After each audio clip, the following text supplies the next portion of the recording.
أكبر. السلام عليكم ورحمة الله وبركاته. كبجنا أمة مدالة تدر إرماتوتا والتجي كنا هند بيارا سنينجيسي سنينجي يجمبروات.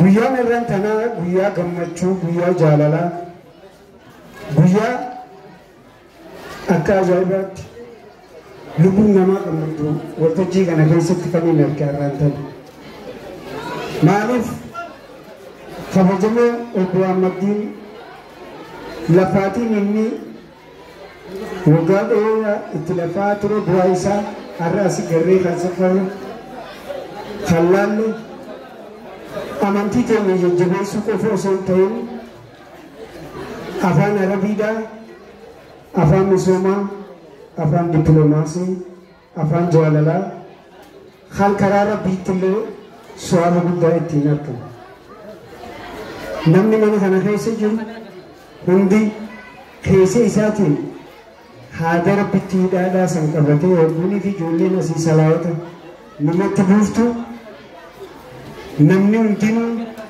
keessa isaatiin gammachuu rabbitti hidhaadhaa san ibsachaadhaa ture. Kanaaf kabajamtoonni hawaasni keenyaas jirtan hundinuu amma silaa ilmaan kiyya bakka tana jiraatanii asii akkasitti ittiin hinaaf dhugaa dubbachuudhaaf. Allahu Akbar, Allahu Akbar, Allahu Akbar.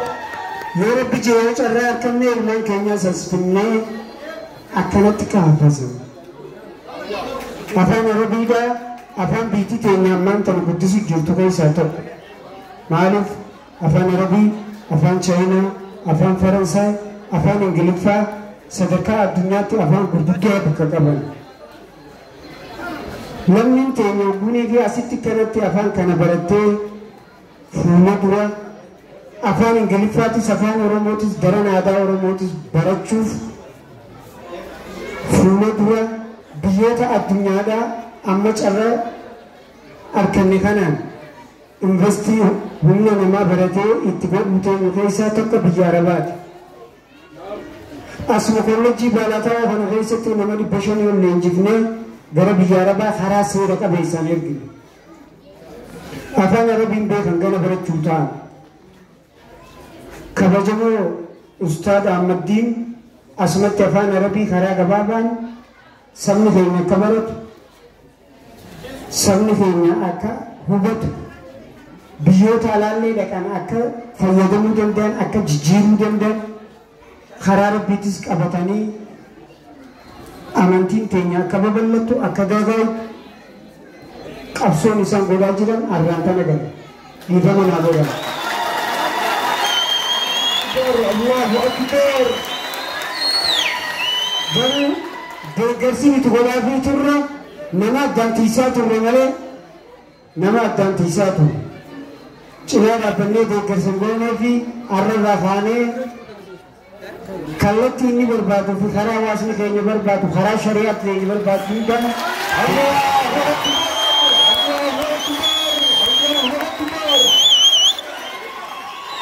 Adunya tanarratti namni ilmi namaa bineensa addunyaarra jiran keessaa addoonni isa wali irra caalaan namaa waliif gammadaa irra xiqqaan namaa immoo keessaa waliif hinaaf.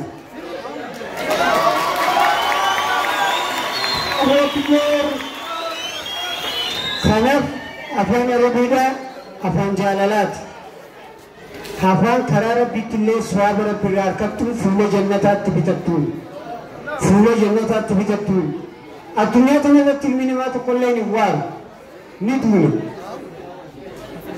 addunyaa tanarraan gara Rabbii jiraadhaa jee jiraan immoo duunee fuula Rabbii jannata sana harkachuuf addunyaarra carraaqachuu qabnu addunyaarra carraaqachuuf ammoo afaan kana beekuu qabnu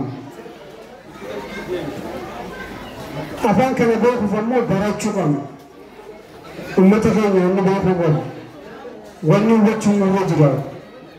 Kabajamtoonni hooggansi keenya fa'aanaatii fi kan magaalaadhaa as keessa jiru ilmaan isaa as naqee kan barsiifan arrarraa eegalee humnaanis beekumsaanis dandeettiidhaanis maallaqaanis diinagdeenis cinaa dhaabbannee